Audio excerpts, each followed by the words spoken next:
Hello, everyone. Welcome to Matt Connarton Unleashed. I'm John Hopwood. And I'm Matt Connarton. I hear all the time people love that gag. They do? Yes. Yes, it's a winner. It's a winning gag. And we have with us Catherine Corkery from the Sierra Club. How are you? Good. Thank you. Thank you for having me. Absolutely. And Richard Beacham is here as well. Thank you for having me. And Who really knows how to pronounce his name? well, I would hope so. Beacham. Beacham. Beacham. Now, how do you... well, we'll get into that later. Off camera. Hey, we're only a week away from Oblivion. I mean, the election. You believe It's it? true. You Unless believe there's it? a coup d'etat. You think so? That's what the conspiracy theorists believe, that Obama's going to figure out a way to snag a third term. Obama? That's what some of them believe, yes. I have never seen a situation like this where the FBI has overtly tried to influence an election. It's unprecedented. unprecedented. It's unprecedented. It's wild. He's already violated the Hatch Act, which I was covered on when I was in the Army. And now to release this stuff now. It's unprecedented. And, you know, Well, what is the Hatch Act? if this for was those who don't know? France, the Fourth Republic, before they have General de Gaulle come in and take over. Well, what is the Hatch Act Hatch exactly? Act in 1939 was passed. I have friends that worked for the FBI agents, too, that you cannot take part in political behavior. You can't even put a sign out in front of your house. Right. You can't, you might be able to get away with that, but you can't endorse somebody and Right. you cannot be part of a campaign. Yeah. But that's the bottom line of it. It doesn't even have to be an overt type of... Well, don't you have to It's prove motive? perceived. No, No? no. No? Is No. it perceived involvement? It's involvement. Oh, okay. But who's going to prosecute the top cop in the nation for violating the Hatch Act? you He's know? a cop, though. He's not a prosecutor. See, the Yeah. FBI is not... People always mistake, like they say, well, oh, the FBI's investigating, is involved in this case. Well, that means that, you know, well, we sent something to the FBI lab, which is notoriously corrupt, by the way. Really? Remember Dave Colapinto, my friend, we've had on the show, was one of the main litigators against the FBI. And Yeah. this type of political behavior doesn't surprise people that know the Bureau. But they aren't prosecutors. Right. They Right. are cops. You know, a cop doesn't go and suddenly... What if a cop starts leaking stuff? But let me ask you this. So when James Comey came out before, a few months ago, and said, well, Hillary Clinton, obviously, she was careless, reckless, whatever, That but we're was... not He going to went, charge beyond, her. he went beyond what he was supposed to do. So you disagreed with that as well? Was that a violation of the Hatch Act? In retrospect, maybe. I would think so. I would think that Retrospect. standard would apply in both cases. I don't understand this game he's playing, and I've never seen anything. I've been following politics since I was a kid. Right. 68, but I would say relatively since 72, and then 76. 72, you would have... Let's talk about 68 and 72, which this city you were in now, Manchester, New Hampshire.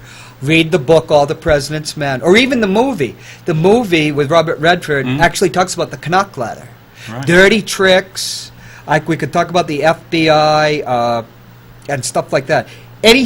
Nothing was ever done overtly. It could be done below Sure. the scenes. Like Covertly. LBJ had CIA and probably his friend, J. Edgar Hoover, bugging Nixon while he was negotiating, which is known now, Yeah.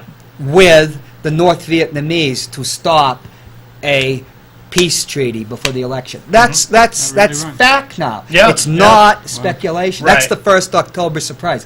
Now, LBJ was using his powers to bug this guy. Right. And he could have destroyed Nixon, Yeah. but you see, I remember going through Watergate as a kid, and that's where I'm growing up. Yeah. Reading like the Brookings Institution report on Watergate. Listen, presidents do this stuff. It's that type of game. But there's a point where you go beyond what is a gentleman's agreement or a consensus on what is done. Nixon went far beyond what he did. One of the reasons Nixon created the plumbers was because Hoover and LBJ had townhouses right in back of each other. I didn't know that, really. They were friends. They were friends.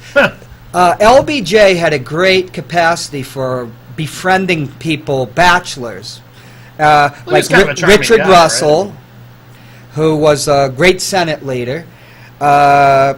Edgar Hoover, and Sam Rayburn, the Speaker of the House, who would think of him as a surrogate son, and they loved Lady Bird. So he was just, and he did have his charms or whatever, Yeah. as long as being his sociopathic tendencies. But That Texas drawl. Nixon wanted from J. Edgar Hoover, because they had been together in the early 50s going against communists, J. Edgar's big bugaboo. Right. But J. Edgar Hoover probably didn't like him and wouldn't give him the what a police power, secret police powers, acting as a secret police. So he created his own one. And there was a debate in the top ranks of the FBI, like Mark Felt, who became Deep Throat. Deep Throat, yep. And there was a person just below him who thought Nixon should have given it. Then we wouldn't have had Watergate. But for this to happen overtly, right at this time, to actually try to influence an election, it blows people's minds. You don't have former Attorney General of W coming out, or his ethics person is saying this is unprecedented and this is outrageous. Right. You don't go on constitutional law blogs. Remember, I'm a legal editor talking about this. This is something quite serious. Well, the whole thing is This also... in England, this would be a constitutional crisis. The letter... This would be a constitutional crisis. The letter was so maddeningly There's nothing- vague, too. It's like, what is this? What He is this? is trying What does this to mean? influence the election. Do you the think he's president. trying to show that what he did before was No. that he was not favoring Hillary Clinton, and this is his way of sort of making a statement and saying, no, see, look, I'm not really on her team because now I'm... She's going to be the throwing next this president curve. of the United States. Most likely. What is this man doing? Right. It's going to He is unprofessional. There is something, there's a level of professionalism. Right. The reason Obama is going easy on him now, because it'd be a constitutional crisis. Maybe that's what he tried to provoke right now. Who knows? Well, I think What's Paul Ryan up to? Obama doesn't want his legacy tainted by It's this. not suit. legacy. There is a constitutional crisis going on. You, as a person from The UK. England and UK, in France or Italy or something, stuff like this, France is working some stuff out, but they're about to get Marie Le Pen, probably as president, Hopefully not. being financed by Putin. Putin's banks are financing the National Front in France. Look there's an investigation going on now of the Russian hacking. Look at the Yeah, hacking, which yeah. is Sure, yeah. unprecedented. Yeah. Right. You know, Right. this is unbelievable. Well, remember- It's like you talk about what is it? Caesar crossing the Rubicon. In the Roman Republic, a general could not cross the Rubicon because that is that's Rome itself. Right. And that's an act unprecedented. And when he did that, he basically eventually signs his death warrant in a way. Yeah, yeah. But he has overthrown the Roman Republic and if you go back in Roman history, there's Sulla and all them were SOBs too. Well, I'm not saying. The thing is, the Rubicon's been crossed. I've never seen anything less. I can't even believe stuff like this has happened. And by the way, Roger Stone, who you probably know, I talked to him on Facebook. I'm actually in one of his books. Are what you? was it? Killing Kennedy. I just Really? found myself in Roger Stone is on TV talking about WikiLeaks is feeding him right. this stuff. Well, Roger Stone, though, I mean, I but would he's question fun- his he's fun- credibility. he's He fun hangs on out the with talk, Alex though. Jones, and, he's a little... But he's, I'm a liberal. He's fun to talk to. Oh, I'm sure he is. I'm in one of his books. Why are you in one of his books? How Well, did that happen? you'll have to read the book. I'm very curious now. It has to do with LBJ. Let's shift gears a little bit because I know, Catherine, you wanted to endorse candidates? Yeah, I wanted to let you guys know about this program that the Sierra Club is doing. All across the country, we are engaging in our campaigns of endorsed candidates. From Maine and New Hampshire to North Carolina and Florida, California, Colorado, Nevada, and it's called the Victory Corps program. Okay. And here in New Hampshire, we have 2 Victory Corps staff members of the Sierra Club working on campaigns. I'm working on the campaign for Carol Shea Porter, whom will formally announce our endorsement in Merrimack tomorrow. Okay. And people are more than welcome to come and contact you, and I'll share the information with you. And the other staff person is working on the Maggie Hassan campaign for U.S. Senate. And we are working with these candidates because they are clearly environmental champions.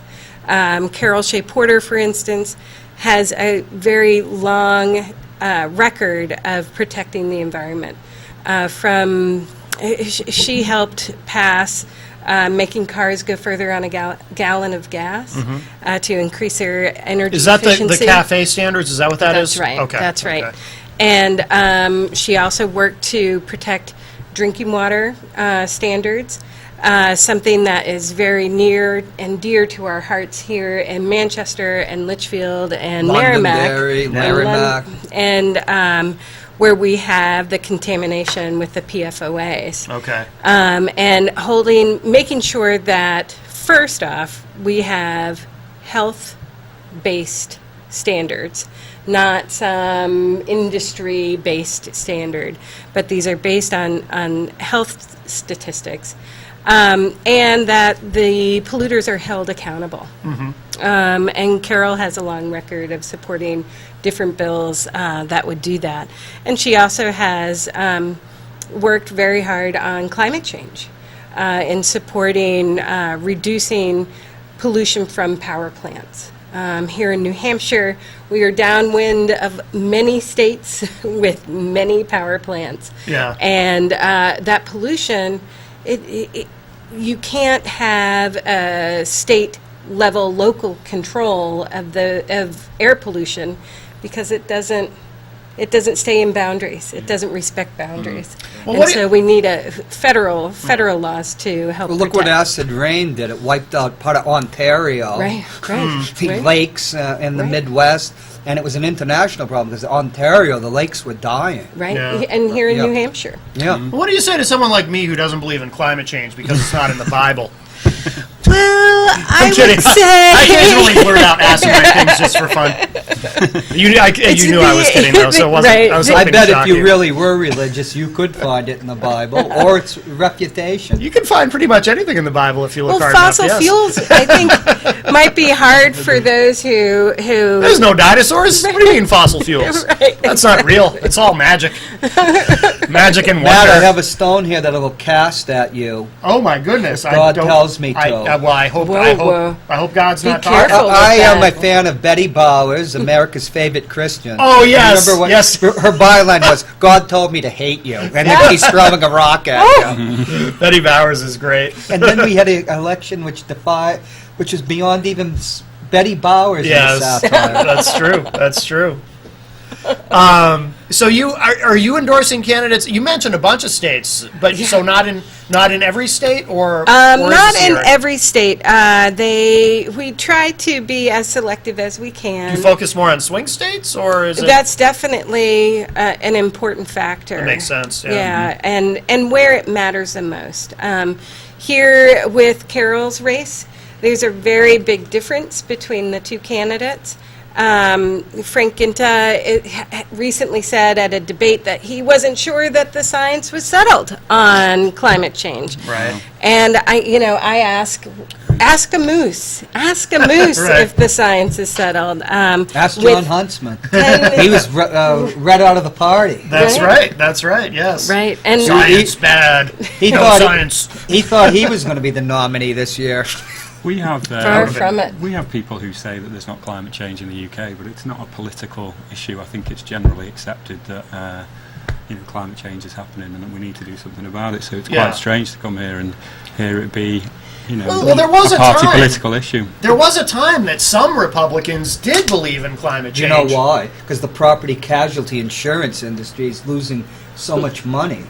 Oh, they that's were an one angle of I the have not prime. heard. They were very much about the idea Right. that climate change is a reality and has to be stopped because they have not just billions, Right. $100 trillion in liability. In Yeah, property. yeah. Right, Yeah. right. Oh, Extreme weather. That's look at what happened Yeah. with Hurricane Sandy. Yeah. Those properties are underwater. Well, you know what the deniers have done too now that I've noticed over the last 5 years? A little trick they're pulling. They now talk about, they keep using the phrase global warming. Because, back in the 80s, that was the term global warming, and then it evolved into climate change because that's really what it is with the extreme weather and whatnot. Yeah. But they think they're being clever by, these people, they all believe in global warming. Well, no one's saying global warming anymore except them, but they say that so that every time there's a snowstorm, Right. Sean Hannity can say, I bet Al Gore feels really stupid right now. Global warming, it's snowing out. That proves that it's all a farce. So. That's probably right. Yeah. And it's unfortunate because that it is a political issue. Yeah. Because Yeah. most people, and poll after poll shows this, care about doing something on climate. They want climate action. Yeah. Yeah. When you look at it politically, though, you think, how powerful is the property casualty insurance industry? Well, it is somewhat, but what's more powerful? The fossil fuel industry. Oh, absolutely. Which is completely. Absolutely. Whether it's Canada, you had these conservative, these Tory premiers who were like governors, like Ralph Klein in Alberta, which is like the Texas, which has all that dirty oil up there. Yeah. Right. They are. Earl Warren said the only two industries he could never beat when he was governor of California, 3-term, liberal Republican, most famous for being a liberal Chief Justice of the Supreme Court, said the only two industries he couldn't beat were the AMA, the doctors, and Big oil. petroleum Yeah. industry, which is Yeah. huge in California. Yeah. Well, we finally got some form of, we got Medicare in 1966, and finally some type of health insurance for everybody, but big oil's still rampant. Yeah. I have a theory, too, that a lot of these Republicans in Congress, for example, I think some of them do believe, but I also think that, and this isn't something I've studied very closely, but I know enough to know that some climatologists are saying, and actually have been saying for a while now, that it's really kind of too late. And I think that there's probably some Republicans who just look at it as, well, It's the end of days. we don't have to, of course, because God's gonna, this is God's way of ending the world or something. But whatever these people With a believe. whimper, not a bang. Right. But I think some of them figure, well, if the climatologists who are saying that it's too late to reverse this, if they're right, then what's it matter? I might as well just keep towing the line politically that there is no climate change, because even if there is, who cares? And we'll all be dead before anything too terrible happens. I mean, that's what I think some of them probably believe, because they can't literally all believe They're being that there's no such thing as climate change. they're politicians. They're being willfully ignorant. One of the first things a politician wouldn't be has the to do is first lie. time. Right. Oh, yeah. Look at you're talking about the car standards. Do you know the brutal fight on those standards with cars to get? I remember having a 1996 Oldsmobile Aurora. I bought it because my stepmother was an executive at General Motors. My father told me this was a car that was created to be a new generation Cadillac, but the old farts that buy Cadillacs didn't quite like it. So you buy this car, it's like a rocket. It's this engine on it. I could go up from Santa Cruz to the Silicon Valley, which you have to go up 2,000 feet, where it'll be summer and then it snows. And this curving thing, like you're belted onto wheels, which, since I had macular degeneration when might have not been the best thing to do. But that car got 26 miles a gallon. Yeah. And then there's these huge fights going on over making cars more efficient. I get a 2006 Chevy Impala, which has a good engine, 3.9 liter. Not anything like this, but still something that can get you on the road. It gets less gas mileage than this rocket sled from the 90s. Right. And I remember John Kerry, backing down in the Senate, defending these, because people says, you're taking away people's choice. Right. They want a big, hulking car. Well, look at right now.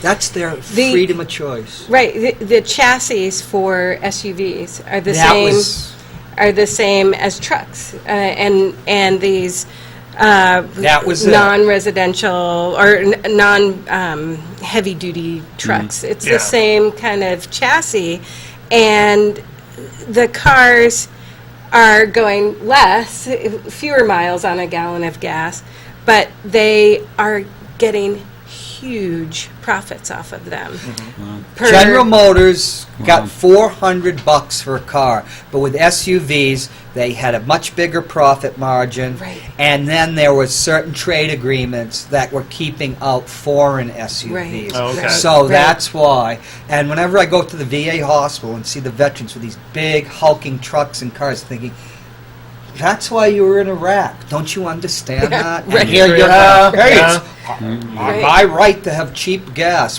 What's an imperial gallon? What's a liter? You don't have a what does a liter of gasoline cost in the UK? Probably be about $1.20, I think. Oh, For okay. up high. I think Yeah. for my friend Chris is from the UK as well, but it's gallons, isn't it? It'd be $1.20, I think. For, Okay. No, that's for that a can't be liter. A wrong. gallon would be Can't be over. wrong. Let me Google it. I'll get back to you. Sometimes when my brother was there, it was over $10 a gallon. Wow, yeah, I've heard that. Yeah. Because there's a lot of taxes on Yeah, it's huge. It's huge. huge tax, taxes because they want to discourage car use. See, Yeah. It's much more expensive than here. It's 4 or 5 times more expensive than here. Yeah, it's about $10 a gallon at times. See, you guys should have invaded Iraq, and if you'd had some They Trump-like figure They did. to seize the oil. They did. Were you- They got we joined in. Basra. They got screwed with but the worst part. I couldn't remember who was part of the coalition of the willing. UK. well, I think That's true, because Tony Blair was all Right. in I on think it. most of the UK was in Yeah. the coalition of the unwilling, but our government was in the coalition of the But willing. wouldn't it have been great if the U.S. hadn't been there? It could have just been you guys. You could have seized the oil, and then you'd have cheap gas. We didn't get cheap gas. And we didn't. Ours has get it gone either. up. I Yeah. mean, ours has gone up considerably over Right. the 10 years. you Yeah, know. yeah. I think you've managed to retain yours quite at the same, around about the same. Well, ours is cheaper than it's been in probably, what, 3 years? Well, Saudi Arabia is pumping oil quickly More. to destabilize Putin as Yeah. part of the Syria thing. Yeah. The Russian economy is collapsing. It was already collapsing. Yeah. They just had to cut the budget 27%. Right, And right. Russia, it is a nightmare there. yeah. You know. I want to get Richard's take on Brexit. Yeah. I've been really anxious to He ask loves you Brexit. because. Well, it's not that I love it, but I'm just interested. I hate and this Brexit. gentleman, of course, who has ties now to Manchester, New Hampshire, but of course the UK. What do you do in the UK?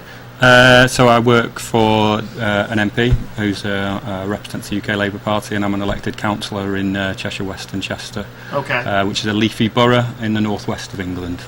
And the Labour Party, would that be kind of equivalent to the Democrats here, Liberal Democrats? No, in I terms think I'd say that the social policy of the Democrats is probably the same as the Labour Party, and the economic policies of the Democrats is probably aligned with the Conservative Party in the UK.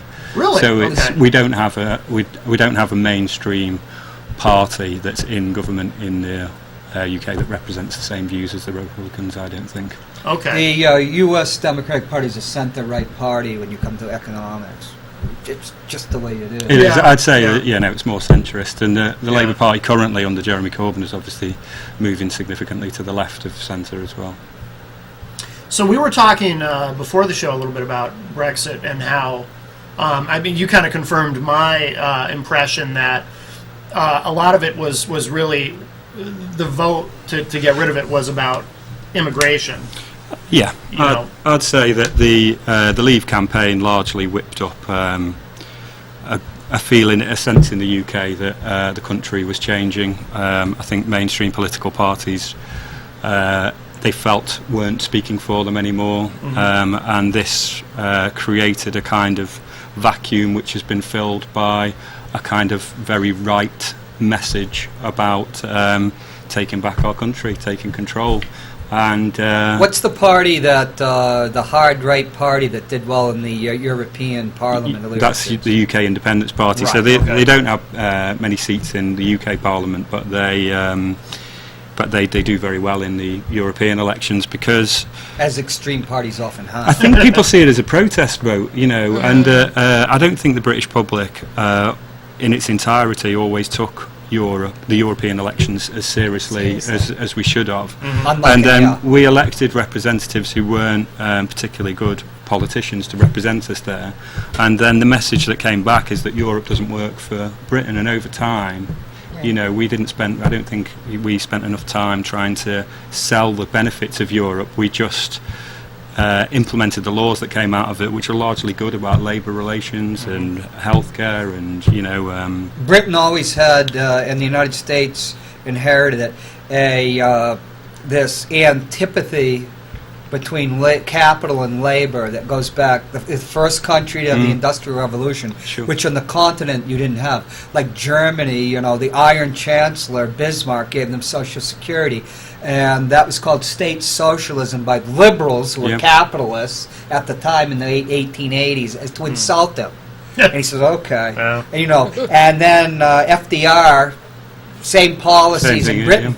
In the United States, finally get here in the 30s, and this is one of the most conservative politicians in history. Yeah. Bismarck. Yeah. So, but the Germans did not have the great fights between labor and capital. They would bring labor onto a board of directors, for instance, because they favored social cohesion. Yeah. Where the Brits, invaded many, many times. So have the Germans, but Yeah. you have a warrior society is a strange society. We did, and You got Normans I and think stuff. people in Britain are very protective of being British, Yeah. Yes. and I think that was easy to whip up. A sense of nationalism was quite easy to be whipped up. In 2000, I was in Britain visiting my brother, and somebody was still complaining about Ed Heath, the Tory PM from Yeah. 1974, taking Britain into the European Union. Okay. It's been an This is ongoing. 26 years been later. it was an ongoing conversation Thatcher. for the whole time, but I honestly believed that it wouldn't happen. I worked. Anybody. I worked quite hard on a campaign in the area where I come from to try to keep us in Europe, and I knew it was going to be close, but I thought it would be 52-48 the other way. I never Yeah. in my wildest dreams did I think that we'd actually leave, and the events that followed in the preceding week with David Cameron resigning, and Right. Well, it was just a crazy Shocking. period of time in our history. But is this going to happen? Because I get the impression too that there's a sense that some people have that this isn't actually going to happen. That maybe there will be another vote. Your new PM, I forget her name. Theresa May, she But- says Brexit, so it means Brexit. But isn't she also not doing anything? Like there's a process here, No, right? I mean- And she's kind of just putting it off and putting it off. I think it's more that they didn't think it was going to happen either, so they don't really. They don't know what to do. They don't know what to do. Yeah, I Yeah. think they're. Well, what's the city? well, The city is the financial center of London. Yeah. What are they doing? Well, now? my The pounds. is collapsing. Terrible. My pounds here Sterling. are The great thing, when their relations with the European Union, well, we kept sterling and look at it, Yeah. and now it's now it's down. It's gotta. Go to Europe, our money's worth less. Come to America, our money's worth less, and it's quite stark, really. The difference from when I was here 4 years ago to how much a pound is worth compared to what it's worth This now is, is a significant difference. Yeah. This is Thatcher just before the oil started flowing around the time of, I think, Belgrano, Falklands, Malvinas War. So your pound was about 112 then. Yeah. Then the oil starts hitting, all those revenues. So So is there a way out of this now?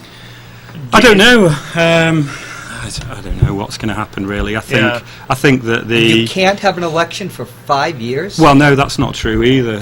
If the government can go to the House of Commons and say, do you want to have an election? If 2/3 of MPs vote for it, then we can have a general election. It'd be very difficult for any of the other political parties not to vote for a general election, because every time they try to complain about something that came up, they'd just say, well, you could have had a general election, why didn't you? And you chose not to have one, so you would look weak if you didn't But choose under to have the one. old system, you could have had you could have had it whenever right you now, wanted. and this could have been reversed or something. I don't think that there'll be a general election, because we're going through a boundary review at the moment.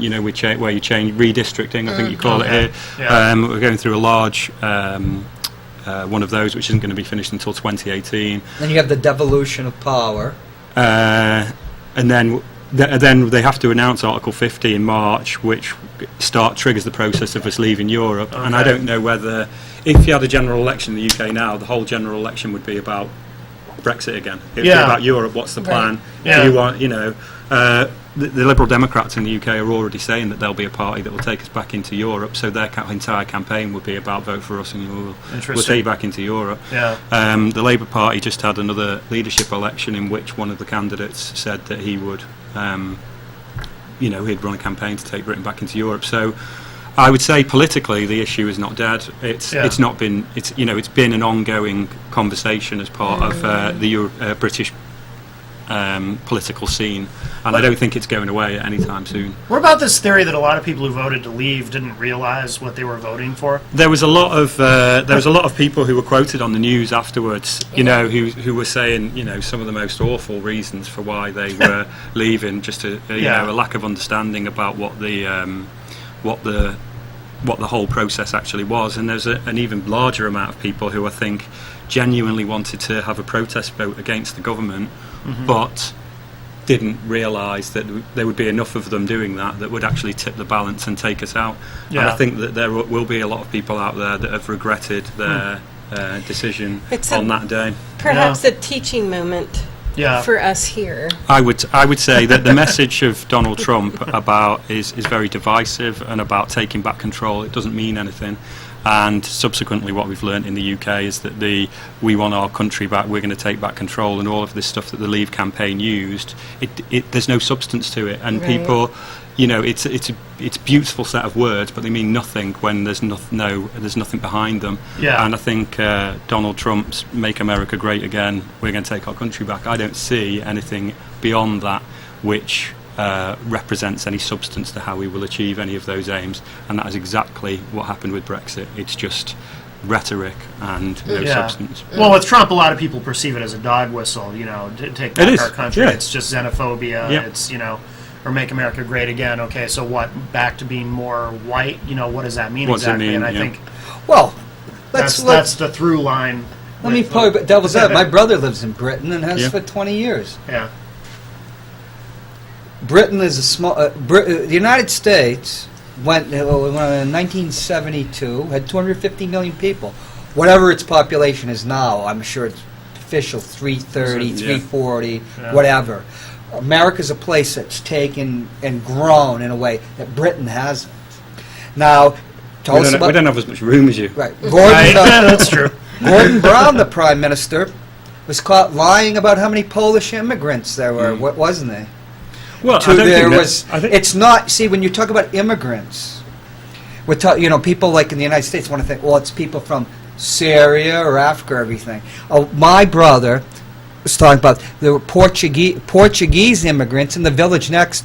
They had a riot. Mm-hmm. My brother is a Liberal Democrat. He was talking about this. People coming from Portugal, of all places, which 20 years ago was a poor man of the EU. Yeah. So a lot of people would say the EU vastly overexpanded, and now you have countries. What's the average income is Croatia or whatever? I don't know. It's 20,000 in the UK, I think. Right, but people to emigrate as a white person to Britain. Well, Polish or that is an advantage. Richard, can you pull that mic? I'm just concerned you're a little far from there. Tony, but there was 2 million people. What's the population? 58 million of the UK. Yeah, more than that. It's about 65, I think. What's 2 million people? Poland that Gordon Brown's not. I don't think they say that cost Labour probably a coalition government with Liberal Democrats. I don't think people actually. I don't think there's an exact number that's known about Eastern European migration into the UK, and I don't think that there is really a plan for what Article 50 means for people that live there. I think the Labour Party will be championing the rights of people who've lived here and settled here to be able to be able to stay.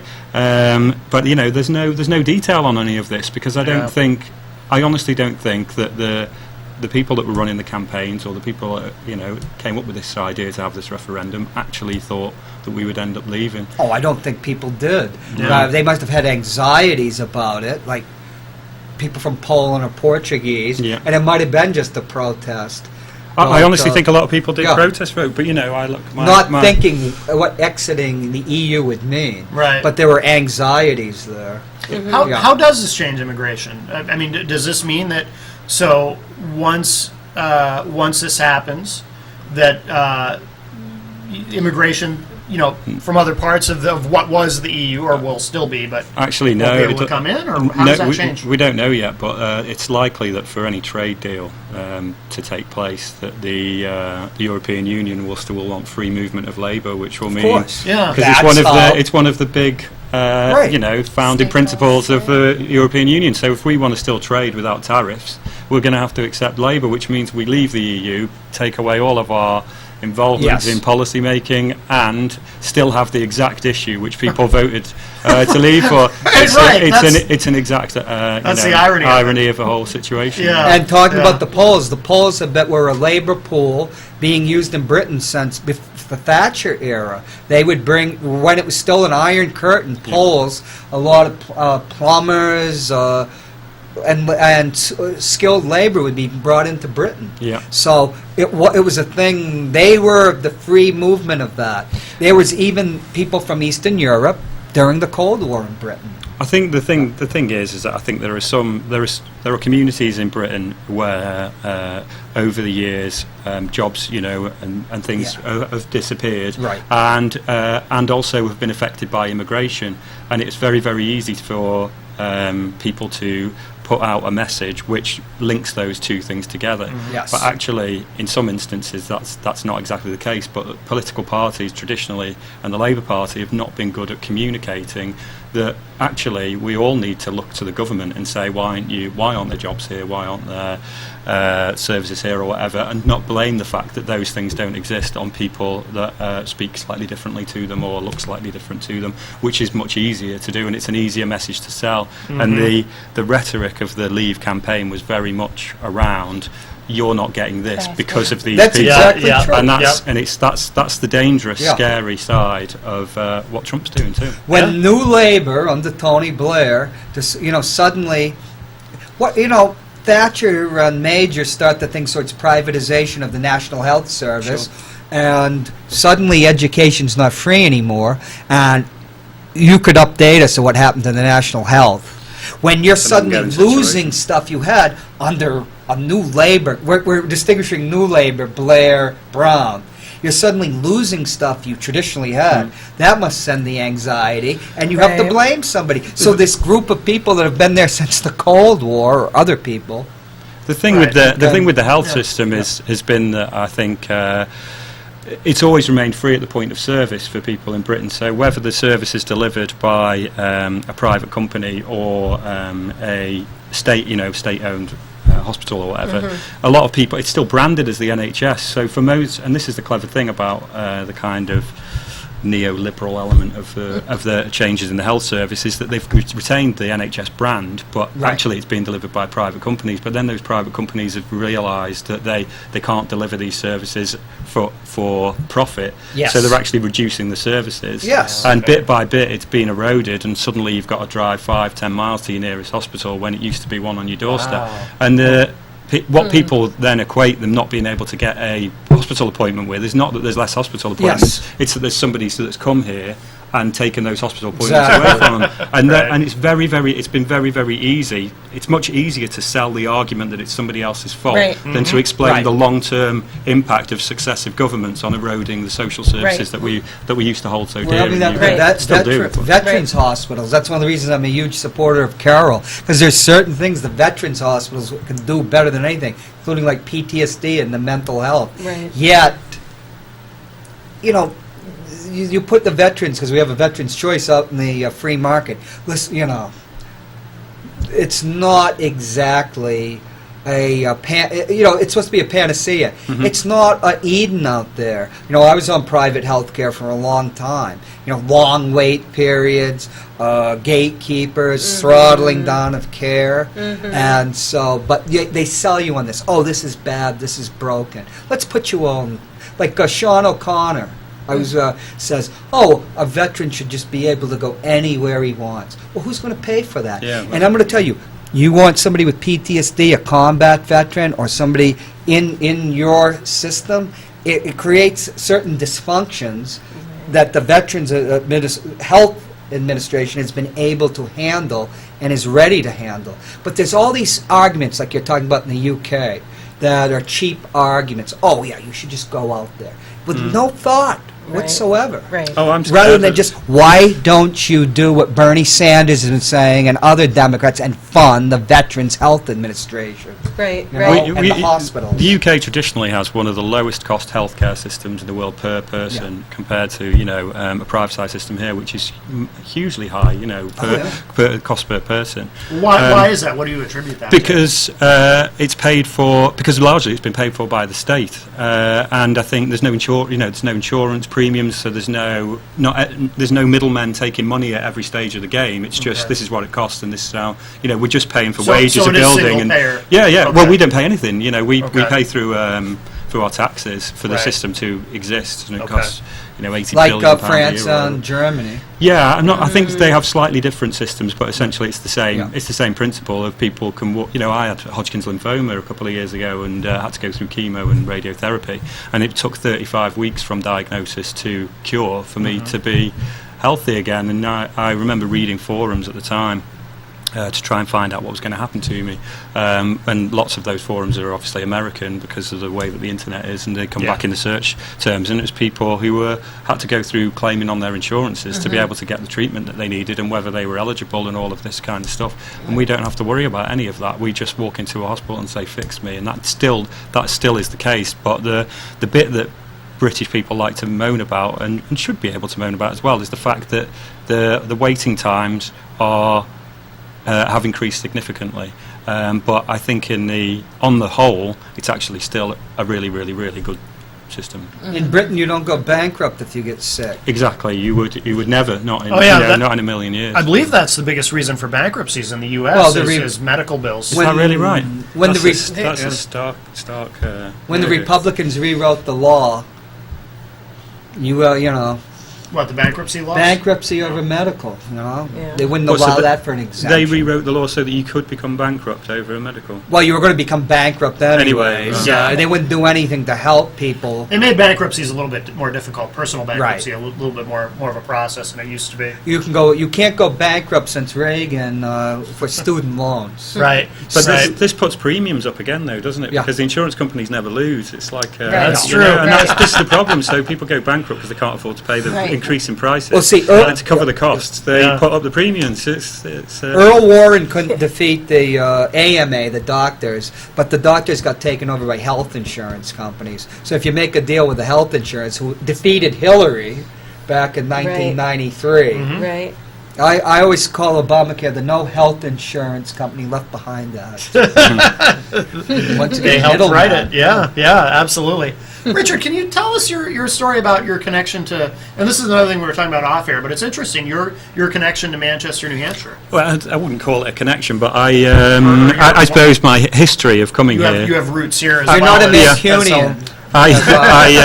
The area where I represent is called Cheshire West, and you have a Cheshire, and you have a Chester, and I'm from the city of Chester in the UK, which I believe was started by pilgrims or Hey, I'm a descendant of pilgrims. coming over and setting up towns. And when I was I wanted to get involved in the Obama re-election campaign in 2012, and I was looking for somewhere to come to, and I wanted to come somewhere where it was a similar sized city to my own, and where it was going to be a swing state. And I came across Manchester in New Hampshire and noticed that these similarities of town names and everything else, Roundabouts. and thought, well, why not? May as well come here. And I wrote to the Manchester City Democrats, and I spoke to a nice lady called Amy Bradley, who was doing the organising job at the time, and she said, sure, come over, and got involved with Carol's campaign. And this time around I've been working with Chris Pappas's campaign, and just really, I like political campaigning. I think it's interesting. I think the thing that you have over here is it's much more energised and more emotive, and the stakes are higher, obviously, in this particular in all elections, but this one as well. And I just think All of those things make for an interesting experience. But also, I'm bothered about the world, and I don't think Trump being the president of the United States is a particularly good idea. How is the sort of the temperament of and the tenor of campaigns? Of course, this is a strange year with Trump, but politics here generally, how is it different than where you're from? Because, for example, I used to back when I had cable, I used to watch C-SPAN on Sunday nights, and I would see the House of Commons, the question time, and it was very, very rowdy. Oh yeah. And if you're an American and you just watch that, it gives you this impression that everyone over there is always yelling at each other. And I'd be a great backbencher. Yeah. Playing, the prime minister. I mean, there's only once a week where the debate is that strong, and that's Prime Minister's question time, and it's an opportunity for both, all of the major parties to try to ask a question to the Prime Minister and maybe try and trip them up if you're in the opposition, or ask a question which allows them to make a political point if you're in the same party. But by and large, it's very, it's very collegiate. We're very, we're British. But have a cup of tea and sort out. During World War II, Prime Minister, they go after Churchill right until like 1942, early 43. Yeah.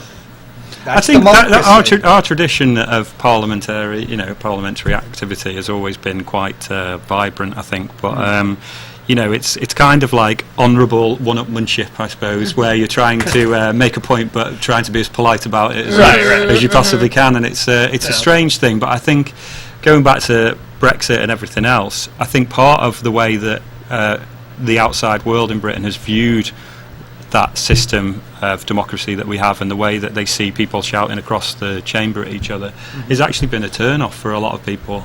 They just see that politicians like to shout, but they don't see the actions being done, and that opened up the gap for minority parties on the right to say, who are these people, what are they doing for you, what have you actually seen that's changed in your neighbourhood, vote for us and we'll give you the change that you want. But they never have to deliver on it, because they're never ever going to get a large enough mandate to actually have to do it. Oh, I hope not. Anyway. Right, that's the thing. When you know that some people are very taken in by the promises that one made, like Trump, for example. He's going to build a wall and get Mexico to pay for it, which sounds insane. But I always say to people, be wary of the promises being made to you by a politician who knows he's going to lose anyway. Yeah. Because when you know you're going to lose, you can say promise promise the world. You're not going to be accountable Right. for any of it. In the Brexit campaign, lots of leading MPs on the Leave side were photographed and seen in front of a bus that was emblazoned, "We'll put £350 million a week back into the NHS." And the second after that, a second after the result had been announced, the morning after, Nigel Farage, who was obviously a leading figure in the Leave campaign, was on a breakfast morning television programme, and they asked him how it was going to happen, and he said, "Oh, we can't do that. We're not going to be able to do it." Instantaneously, he just said, "Yeah, it's not. I knew." He said, "I can't stand by that, because it was nothing to do with us." And they backtracked from the second, and that's been a kind of noose around their neck. You ever don't since. believe that President Trump's going to stop the import of Chinese steel? I don't think so. The first day he's in office? Just these are promises that we know are, on a practical level, can't actually be achieved. We know that. We know. What does a Trump voter believe? I don't know. Well, really wonder. They're all in. They just believe he's a magic man. Even the evangelical Christians love him. Yeah. It's amazing. It's easy to make, as you said, it's easy to make promises Mormons don't when like you don't think you have to keep them. But how about Utah? They have a white power nationalist and making robocalls against the guy who might win the presidency, who's I guess gay. What's his name? Have you ever been following you? Yeah. I didn't know he was gay. Oh, it just came up because they're attacking him on that. Oh, I didn't know that. No. Oh, So he has a shot at winning Utah. Oh yeah, and It's those amazing. electoral votes, Yeah. was it like 9? Yeah. So That could tip it one way. He could be the spoiler. isn't it nice to have a candidate that has Nazis? But that's the Breitbart people. Yep. We've never had, The alt-right. there hasn't been out-and-out fascism in our politics since briefly in the 30s, in the 1930s. But Yeah. I don't think. and you had Oswald. Who's his there's- name? yeah. Because he had a great Black son. shirts. His son, Yeah, that's true. Mosley. Yeah. His son was a Oswald good Mosley. novelist. Nicholas Mons. Nicholas Yeah. Mons.